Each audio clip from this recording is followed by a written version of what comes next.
Hi everyone, I'm Dr. Jim Harrold. I'm going to be your instructor for PA 8050. This is the online section of Foundations of Public Administration for fall of 2017. So each week I am going to post a lecture like this. What I typically do is I record the lecture and then I save them as a video. In fact, on my YouTube channel, I post them on a YouTube channel and I always give you the link to the lectures. So each week there will be a lecture like this. This is supplemental to your learning. The expectation, of course, is that you do all the assigned readings and that you participate in the assigned activities for that week, whatever they might be.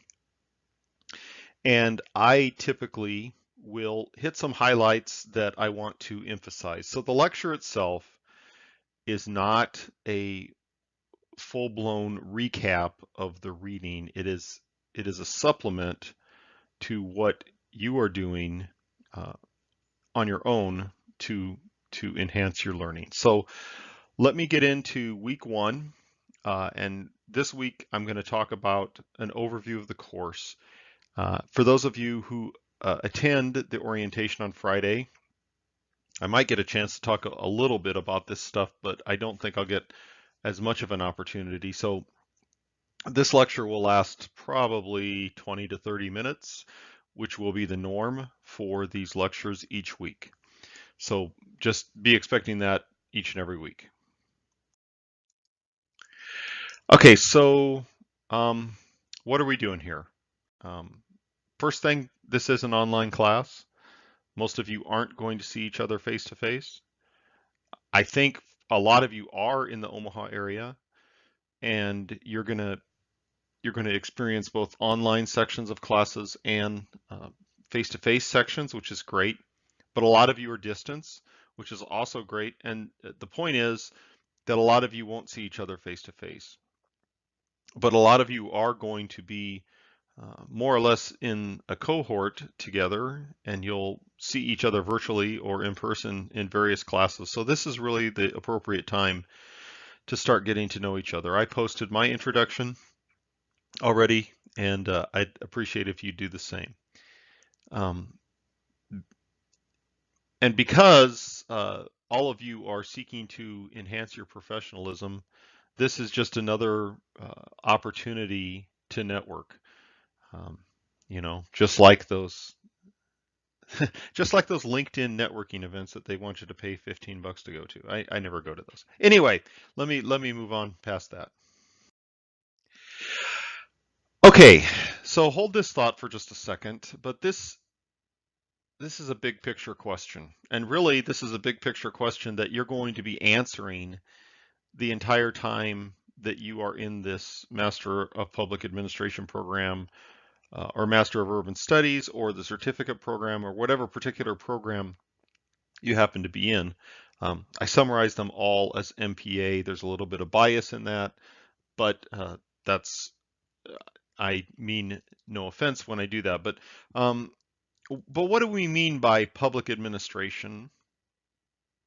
And what do we mean by the public sector? And what do we mean by public service? Those terms get kicked around a lot, don't they? Hold that thought for just a second while I get to some housekeeping announcements here on this presentation, and we'll come back to this. So if you open the Blackboard site, two things you'll notice. First is I am using Blackboard this semester, fall 2017. Yes, the university is transitioning to the other learning management system called Canvas. I'm using Blackboard this fall in the transition semester. My classes will start using Canvas in the spring. But you'll notice this, you won't have this orange bar up here. This is just my student preview mode, but this is the student preview mode allows me to see what students see. But what you're going to have without the red box around it are these tabs on the left-hand side. Every one of these things is a separate tab. I'm going to be referring to these tabs in this slide presentation, some of these tabs. But what you ought to do right now is click on these tabs and see what the content is that is in there. There's content in every one of these things. Where it says contact instructor, that gives you my email address. That's especially important in an online section. I am happy to talk to each and every student on the phone, have a telephone conversation about concerns or questions you might have or advice. The easiest way to do that, of course, in an online section, since there are no official office hours, is for you to email me, and we can set up a mutually agreeable time. Again, I'm more than happy to do that. The other tabs are all important.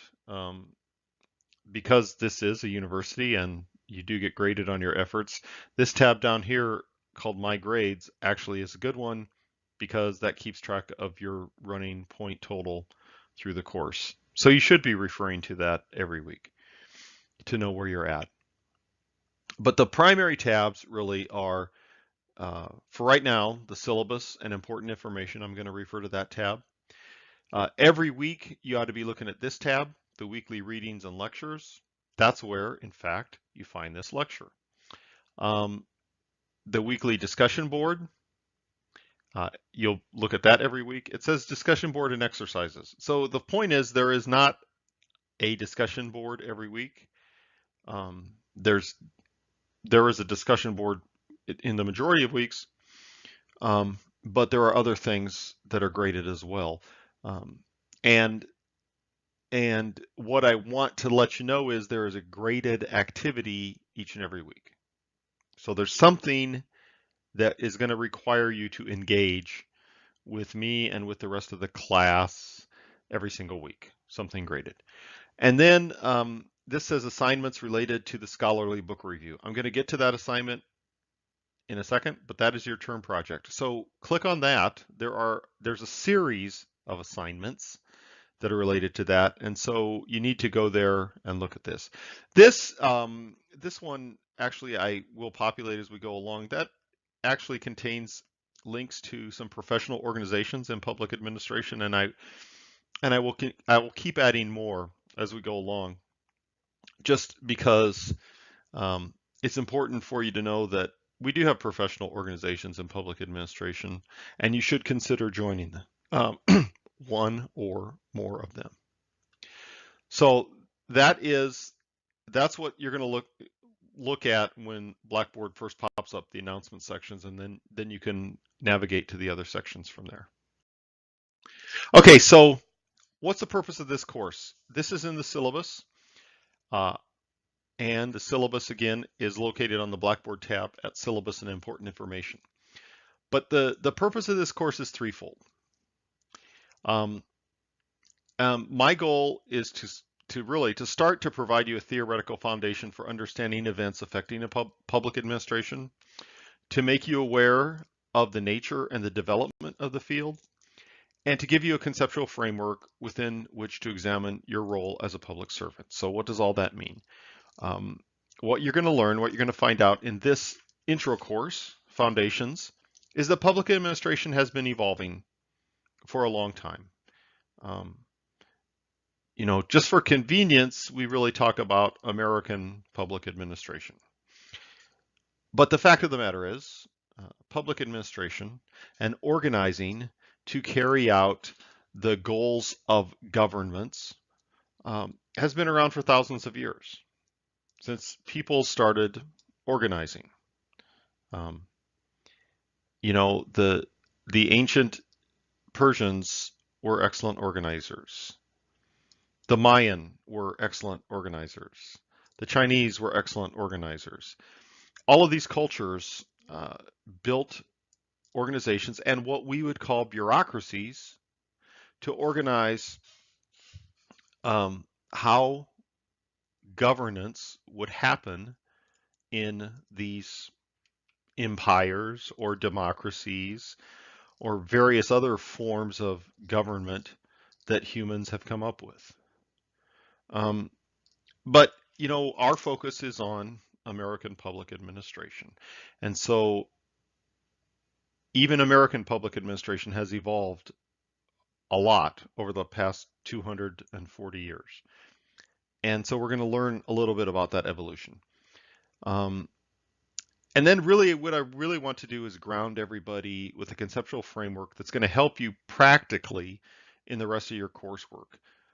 So that the literature that you read, the names you see are going to come up again and again in your coursework, and you're going to understand foundationally what some of these people were saying. Our program, our MPA program, is accredited by something called NASPAA, which is the Network of Schools of Public Policy Affairs and Administration. And so while I'm on that subject of accreditation, let me just preach a little bit. You might have heard this from other professors. You know, there is institutional accreditation. The University of Nebraska at Omaha is accredited as an institution, but then there are specific program accreditations for a lot of graduate programs, especially. And you should look for that if you're looking for a graduate program. And ours is one of those that is accredited by NASPAA, and we have to meet the criteria to do so, and we have to have an evaluation periodically in order to keep our accreditation. But these are some of the competencies that this course starts to meet. I'll say it meets, but it really starts to meet them. It starts to meet the criteria of developing an understanding of the context of public and nonprofit organizations. And we do talk about this framing of this in political, economic, legal, historical, and cultural terms. You start to understand the uniqueness of public organizations and their role in accomplishing that purpose. And you start to be able to articulate your own personal commitment to the spirit of public service. And you know, I say the spirit of public service, I consider that to be people working in not only the government sector, but nonprofit sector, or even the for-profit sector. You know, public service is not something confined to particular jobs. There are plenty of people in the for-profit sector with a spirit of public service. And so that's part of what we're trying to develop here. So here are the first three ways I operationalize this course through activities. There's reading, reflection, and discussion board, and other activities. Let me take those one at a time. I assign reading every week. There's reading from the kettle text, and then there's supplemental reading. You should expect to spend between 2 and 4 hours every week reading, depending on your how fast you read, really. But also, some of the readings are easier than others, admittedly. Some are harder because they're old and the writing style is different than what we're used to. But the point is, you need to be reading this stuff every week. And you find that on the Blackboard tab, weekly readings and lectures. And then the second element is reading, reflection, journaling. So if you look at the syllabus, there's 4 units. And at the end of each unit, I'm going to ask you to write a journal. Those are spaced out through the week in weeks 4, 6, 11, and 14. There will be on the weekly readings and lectures tab, there will be a link to take you right to the journal. So what the journal asks you to do is not summarize the readings, but rather to synthesize and reflect on what the readings mean to you personally, and how these readings have affected your thought patterns about the subject at hand. I ask you some leading questions to enable you to do that, but that is your opportunity really to reflect on the readings, and even ask some questions and say, you know, that you didn't understand what this author was trying to say, or you take issue with what this author is trying to say. That's all fair game. So again, it's not a summary of readings, it's a reflection. Then the third element is discussion boards and other activities. And I say that because this is an online class. You know, there are discussion boards, but not every single week is there a discussion board. There are some other activities, but the point is every single week there's some graded activity. Now the discussion boards themselves, I use a slightly different format every week, so please look for the instructions. Sometimes I ask you just to post something without response. Sometimes I ask you just to respond. Sometimes I ask you to post a response, then critique what a peer or two have said, and then for you to go back and respond to those questions that peers have posed to you. So do look for the instructions on those discussion boards. So you see I assign point value here to each of these activities. So there's 100 points for the reading reflections, and there's 90 points for all the discussions.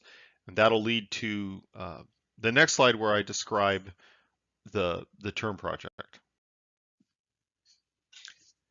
The fourth central element is something I call the scholarly book review project.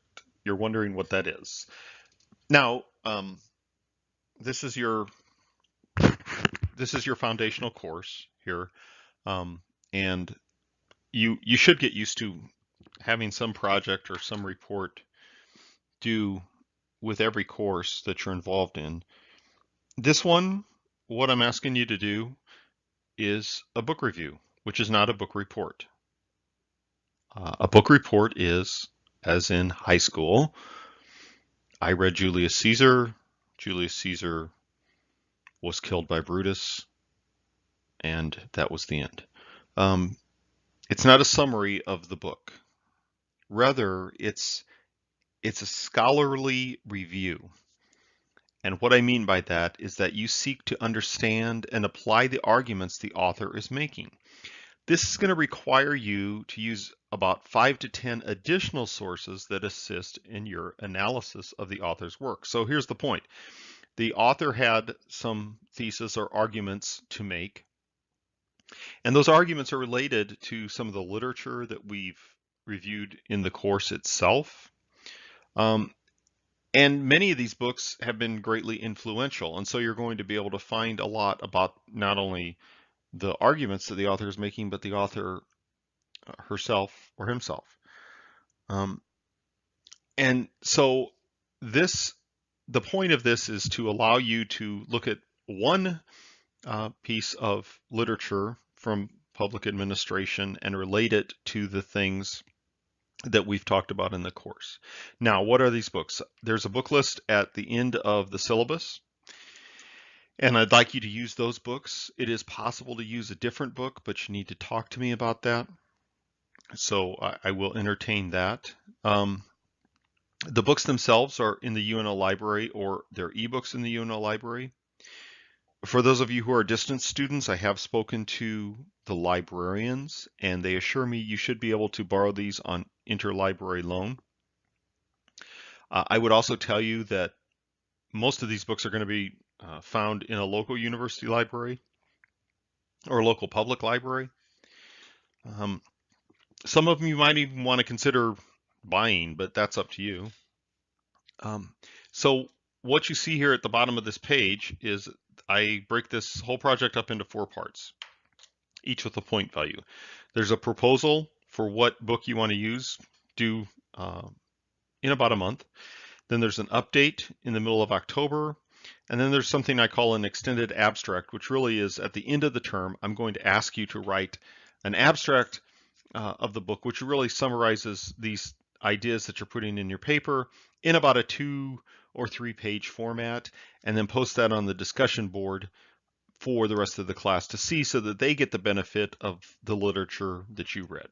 And then there is the final paper. So all these are talked about in the syllabus, and all these have different point values. So if you're following along from this slide and the previous slide, what you're going to find out, if you do the math, is there's 340 points in the course. This particular thing is worth 150 points, but 340 points total in the course. So everything we do has value. At the end of the term, the math is simple. I divide the number of points that you received by 340, and that gives you your percentage grade, which translates to a letter grade. So this is nearly half of, not quite half, but probably about 40% of your total grade. Okay, so the fifth and central element is understanding how the course is laid out. Cleverly, I said there's 4 central elements, but the 5th one is implicit, and that is just understanding how the course is laid out. There's 17 weeks in the course. And the way I do this, I've gotten to the practice of doing this at UNO. There are 17 weeks in every semester at UNO. And that includes vacation time. So 17 weeks includes Thanksgiving week. I don't assign work on Thanksgiving week for this course, but I count it as a numbered week just to keep track of it all. There's something graded each and every week except for that week of Thanksgiving. The 17 weeks I break out into 4 units, as you can read on the syllabus. And I said before, at the end of each of the 4 units, there's going to be a journal for you to write about that unit. There's a lecture every week, as I mentioned before. It's on my YouTube site. That's where the link is. I mean, on the Blackboard, you're just going to find a link and you'll be able to watch the lecture. Then in addition to this syllabus, so I keep referring to in the syllabus and important information tab, there's some other information, namely the textbook, a grading rubric for discussions and written assignments, a sample written assignments paper that I want you to use for everything except your final report, and a link to something called the Purdue OWL. The Purdue OWL is published by Purdue University in Indiana, and it's their online writing lab. I have a reason for including that. That is because the Purdue OWL is a really, really helpful source for students and other people, really, in their writing tasks and their writing assignments. It gives you great information on APA format, but it also gives you great information on the other kinds of referencing and citation formats like MLA. And it also gives you hints on professional writing assignments. So, you know, how to write a memo. So I really recommend that to people. I think it's a great aid. So while I'm on this slide, let me talk about the textbook a second. I'm having you read this book by Don Kettle called Politics of the Administrative Process. So what this book does is it provides a lot of the structure, I'll call it, of public administration, which is operationalized mostly through governments. And so it talks about some of these topical areas in public administration that have to do with government, but that's not all public administration is about. So the text by Kettle, which is really not a terribly difficult book to read, the text by Kettle is supplemented with a lot of other readings throughout the term. So basically what I'm having you do nearly every week is read some stuff from Kettle, and then I'm having you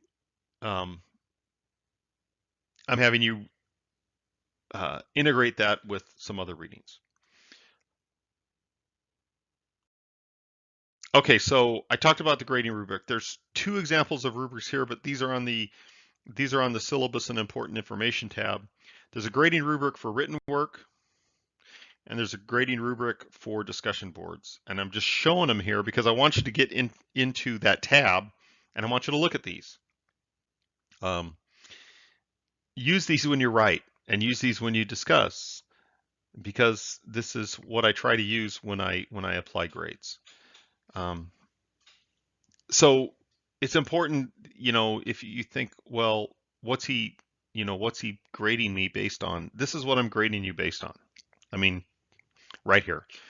So this is the one for written work, and you notice I stress format, content, and logic, right?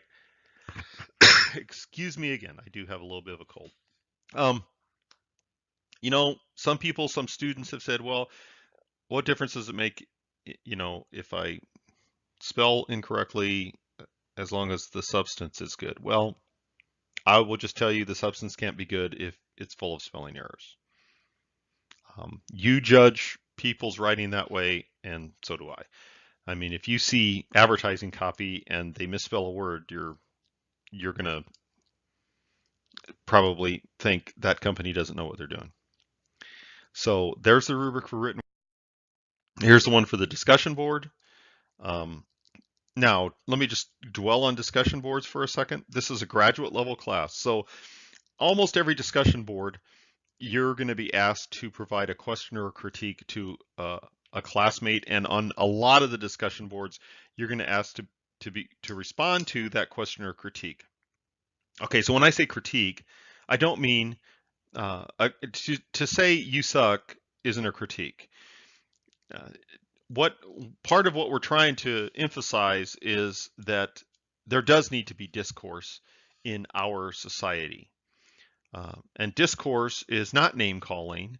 Discourse is not, you know, pointing someone out as a horrible person. That isn't what discourse is. Discourse is really learning to agree and learning to disagree without being disagreeable. So I'm not saying that every time somebody posts something, you have to disagree. You might thoroughly agree. What I am saying is that I want you to read their posts, and I want you to offer them a question or a clarification or a critique, or did you consider this? What you shouldn't do at a graduate level course is the first thing I said, shouldn't throw flaming arrows at each other. The second thing you shouldn't do is just say, wow, I really like your post, good job, and leave it at that. Because, of course, anyone can say that. That's kind of like asking someone, how you doing? And they say fine, and you keep walking because you really didn't want to know how they were doing in the first place. That's not what this is. This is supposed to be give and take discussion. So please read this rubric as well. And again, this is high grade. And so, you shouldn't necessarily expect 10 points for every discussion just because you showed up and you posted some words.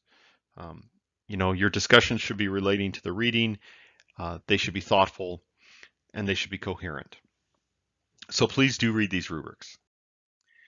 Okay, so after all those housekeeping remarks, I want to talk about who are the public administrators. I'm asking you to do something this week, and I mentioned this later, but I'm asking you to look at this set of videos that's published by UNO called Ask Me Why I Care, and it's actually testimonials, really short, brief testimonials from some people who work in the public sector. I'm asking you to look at 4 specific ones, but you can look at a whole lot more of them, and they're really kind of interesting because they're people from all kinds of different levels of government, and they talk about what public administration means to them. But my going in assumption, since you're going after this kind of degree or certificate, is that you are interested in the relationship between the governments that we constitute in the United States and the organizations we create to carry out those laws and policies passed by our constitutional governments, right? So people like to refer to the Constitution. There are a lot of constitutions in the United States. There are state constitutions, there are city charters, there are charters for school districts, there are organizational charters for special governments. So we constitute a lot of governments, if you will, in the United States. And they all have rules that have formed the framework, but to some extent they all have organizations, right? A school district has a board and typically has a superintendent. That's what their constituted government is, but they also have an organization that carries out the mission of education, and that organization consists of all kinds of things. That organization consists of school principals and teachers and paraprofessionals and support staff. And so what we're talking about here is the organizations that carry out what governments do. So what is our view of government and how it works? Who are these administrators? And again, I'm asking you to look at some of those videos to get a start on that. But according to Kettle, our text, he says public administration is hard to define, which might not be reassuring for some people, but it's just a fact. Public administration is hard to define because we have had a hard time coming up with a definition that everybody likes. Are we now, Box, another text, are we public administrators or are we public service practitioners? Is the chief of police a public administrator while the cops on the street are public service practitioners? Do we become public service practitioners because we possess special skills, knowledge, or experience, or because we know someone, or supported a campaign, or we are otherwise politically connected? And does the media and the public understand what it is we do? Those are all really pertinent questions. I don't have an answer for those, and the answers are basically what we're all discovering together. There's a couple of things that will keep popping up as themes, really in all your studies, and that's a couple of views of public administration. One is the instrumental view, and one is the contextual view. These happen to be in this text by Box, which I used to require, but I don't now. I'm just quoting him here. Instrumentalism. What is that? Instrumentalism is the view that public administration is a tool of elected officials to carry out policies and achieve specific goals or outcomes. And so according to Box, this approach assumes that millions of public employees wait quietly at their desk for orders to be handed to them from a mysterious other place, and that these orders are fully developed by knowledgeable people who comprehend the social world and public needs in their full complexity. Well, what he says is this view is incomplete. It's not wrong, it's incomplete. Because in context, Box says, public professionals interact with peers, elected representatives, and citizens in formulating and reformulating programmatic goals and plans for action, putting them into effect and revising them during implementation. Okay, so, the instrumental view is a view, though, that a lot of people think is, in fact, the correct view, and they think that's what happens. So, for example, the city council sits down and decides what potholes need to be filled or what streets need to be repaired. And so the assumption is that the city council sits down and draws out a complete plan for repairing all the streets that year, and then they hand it off to some foreman, basically, who sends street crews out to do all these repairs in accordance with this developed program. But in fact, that isn't how road repairs get done in most cities. Most cities, the council and the mayor agree on a budget for road repair. And how did they come up with that budget? They came up with that budget because probably the director of public works has the wherewithal and the engineering knowledge on his or her staff to say, look, if you want to repair this many miles of road, it's going to cost this much. If you want to repair fewer miles of road, it's going to cost this much. Here's what the repairs look like. Here's the kinds of repairs we do. Here's how long those repairs will last. The city council, in that case, is going to have a lot of input, and they should have a lot of questions. But they don't devise a plan that they hand off to someone to carry out as an instrument. So in context, public administrators and elected officials interact all the time. So I probably just gave away the answer to something there, but the point is that public administration and politics, if you will, do interact. We're going to be talking, though, about that because this idea that there's a dichotomy between administration and politics is very strong in public administration. And we're going to talk about that this semester. So, I kind of talked about this. Why is this contextual view? Because it's not necessarily possible for elected leaders, whether that's the Congress or the Senate or the state legislature or the governor or the city council or the mayor or the school board, to fully define the nature and the scope of every single problem that comes up in the public sector. Sometimes things change on the ground, right? And sometimes these changes actually change the public perception of the program. Or maybe, and the bottom line is, sometimes laws are purposely vague to begin with. That is that legislative bodies sometimes write laws in such a way that administrators are the ones filling in the regulatory blanks. You're going to talk about these kinds of things throughout your whole program. But the point right now is to introduce you to some of this ambiguity that really does exist. So these are kinds of tricky questions that we'll consider this semester, but really as a public administrator, you're going to continue to consider. Can we really separate politics from administration? And even saying that asks us to define what politics means and what administration means. And we're going to do that this semester, hopefully. Are policies developed only by elected representatives, or do public administrators influence the shape of policy or participate in its development? I kind of talked about that. But again, it's a question that is pertinent. So can public administrators carry out their jobs in a value neutral manner, or do they and should they bring their own values into carrying out their duties? That's a really pertinent question right now. It's become a more pertinent question right now because we all have values, don't we? You might not agree with the values that your coworker has. And there is no necessarily agreed upon set of values that everyone in our society has. We know that. And so this is a real pertinent question. Can administrators act in a value-free manner? How much discretion does a public administrator have, right?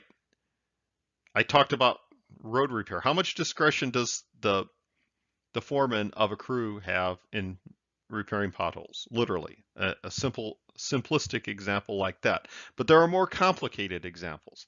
How much discretion does a military general in the field have? How much discretion does a caseworker have? How much discretion does a parole officer have? How much discretion does a police officer have?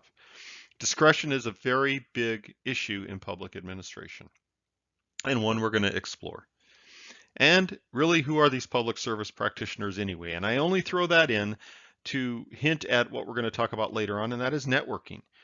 And the question is, do public goals and public programs get carried out only through the public sector? The answer is no. We network considerably. Those of you who are focusing on nonprofit, what you know is that you carry out some public goals and some public programs within the nonprofit world. But I will tell you that public goals and public programs get carried out in the for-profit world as well. So when you consider that, you have to ask then, all right, who are the public service practitioners? So all these are really tricky, big picture public administration questions that we will start to consider in this course. So finally, and I'm going over 30 minutes. I said between 20 and 30 minutes, and typically I will go over that time as I am right now. For this week, I'm really not asking you to do a lot. I'm really asking you to look at these Ask Me Why I Care stories. There's a link on the Blackboard site. I'm asking you to look at a minimum of 4, and I told you on Blackboard which 4 those are, but please look at more of them. And then in the discussion, I want you to answer these 4 questions right here as I list them. And so think through these questions and reflect on these a little bit and answer the questions this week in week 1. I'm not asking you to respond to peers this week because it is week 1. This is probably the only week I ask you not to do that. Finally, do read the syllabus thoroughly. Make sure you understand it. Get back to me with questions or concerns, and I will do my very best to answer them promptly. So that's it. That's it for this week. Here's the references that I referred to in this presentation. I'm looking forward to hearing from all of you, and I'm looking forward to seeing you in future courses in the program. Thanks.